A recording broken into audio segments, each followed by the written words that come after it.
म गाँजा खान्न, म रक्सी खान्न, चुरोट खान्न, खैनी खान्न, पान खान्न, कुनै मादक पदार्थ खान्न। खानुहुन्न खानुहुन्न तपाईँले गाँजा चुरोट रक्सी केही पनि खानुहुन्न। तपाईँले खाने भनेको स्कुल पढ्दै गरेका भाइ बहिनीहरूको रगत हो, त्यो पनि तातो रगत।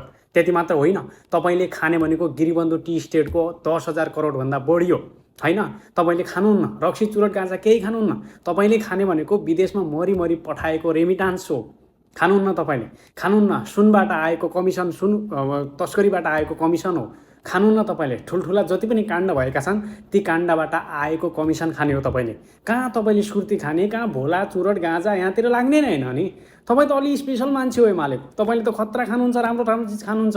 नेपालीको खुन चुस्दै अहिलेसम्म बाँचिराख्नु भएको छ, अरूका किडनी खाएर बाँचिराख्नु भएको छ होइन। उस्तै परे कुन दिन अरूको मुटु खाएर बाँच्नुहुन्छ। अनि तपाईँले कहाँ गाँजा रक्सी चुरोट खान्छु भनेर हुन्छ, सुहाउँदैन नि। तपाईँ त तातो तातो रगत खाने मान्छे हो क्या। अस्ति भदौ 23 गते 19 जना भाइ बहिनीको तातो रगत खानु भएन हो। यसरी तपाईँ गाँजा चुरोट केही पनि खानुहुन्न, हामी पत्याउँछौँ।